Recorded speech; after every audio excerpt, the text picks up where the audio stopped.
What is poppin'? It is a slap tonight, but a lowly slap in riding these DeFi waves, and in this video I'm going to run down KIP-23. KIP-23, also known as why are they taking my freaking APY, JK? So I'm going to give you an overview of what it is, and I'm going to give you my opinions at the end. You can follow the timestamps if you want to skip around. If you find this information useful, please leave a like and a subscribe. I would really appreciate that. But without further ado, let's get into it. KIP-23. At the end of the day, what KIP-23 is proposing to do is to introduce a new framework for reward rate. Hard to say. Framework for reward rate. For those who don't know, a reward rate is how much a staker can expect to get in return in Klima for staking. So at 1,000% AKR, if you stake 1 Klima for a year, you can expect an additional 10 Klima as a reward for your staked 1 Klima. Okay, so currently the scheme is that as Klima supply increases, the AKR decreases. It's a very simple scheme. This is going to propose a much more complicated scheme that will match the realities of the system that we're in. Here's the realities of the system that we're in. So Klima bonds MCO2s, BCTs, basically TCO2s, carbon credits on-chain into its treasury. The difference between a TCO2, an on-chain carbon credit, and let's say DAI, which is what Olympus bonds in its treasury, is MCO2s, BCTs are much more scarce and harder to bring on-chain and into the ecosystem than something like DAI is. If Olympus bonds all the DAI into existence, more DAI can be created relatively easily by collateralizing other crypto, and there's a lot of crypto out there to collateralize. If Klima bonds into its treasury all of the BCTs or MCO2s, well, getting more of that is a little bit more complicated. It isn't as simple as collateralizing other crypto. You have to bring it from off-chain, and even getting it onto off-chain requires a lengthy verification process, issuance, etc., etc., etc. So what we're seeing currently is that the amount of credits being bridged on-chain is not very high, which limits the amount of treasury assets that can be bonded into the protocol.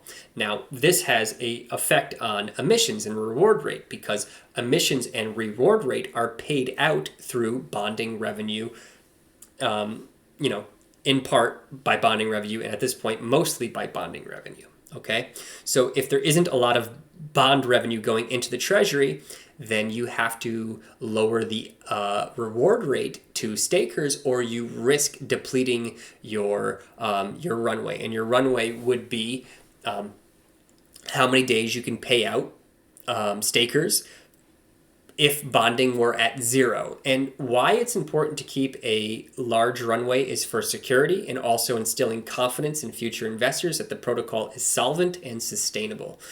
If investors see the runway going up, then that is a guarantee, or not a guarantee, but a vote of confidence that the protocol is being managed responsibly, and that there is plenty of reserve left over to take care of future stakers. Okay, so that's the long and short of it. So how does this actually run? Well, instead of taking AKR and adjusting it based on supply, simple supply, instead we're going to look at a ratio of Klima supply versus on-chain carbon assets, right? So another way to think about that is the Klima supply is high relative to what's on-chain in terms of carbon credits, then that means there isn't a lot of carbon credits that can be bridged into the treasury, which means that the reward rate needs to be dropped. And the inverse is true. If the Klima supply is low relative to the amount of on-chain carbon credits, then that means that the bond capacity can be increased, which means that the reward rates can be increased. And the same is true of the 90-day moving average of on-chain carbon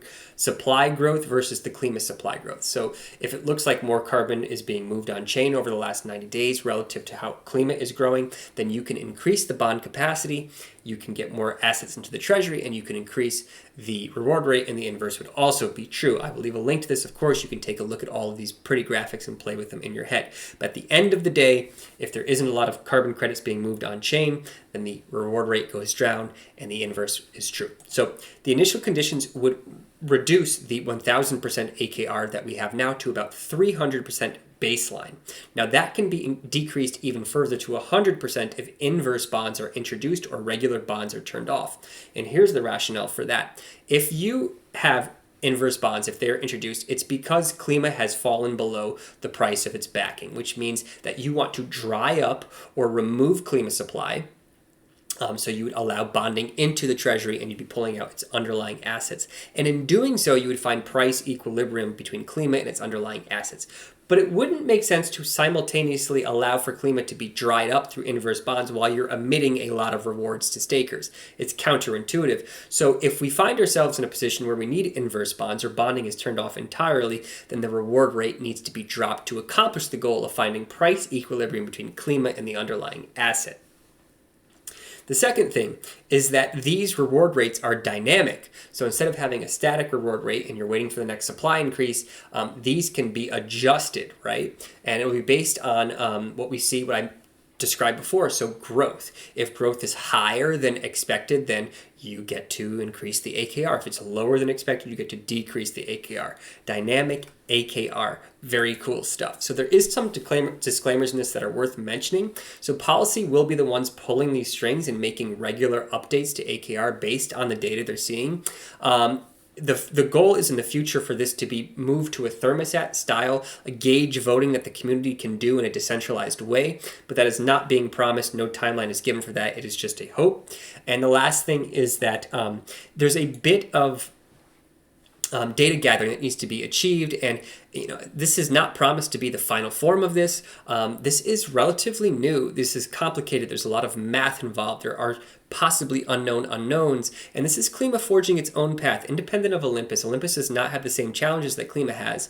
So this is new stuff that the policy team is basically saying, hey, if we have to change this down the road, don't be surprised. It's possible. Maybe even likely, right? Which I appreciate them saying.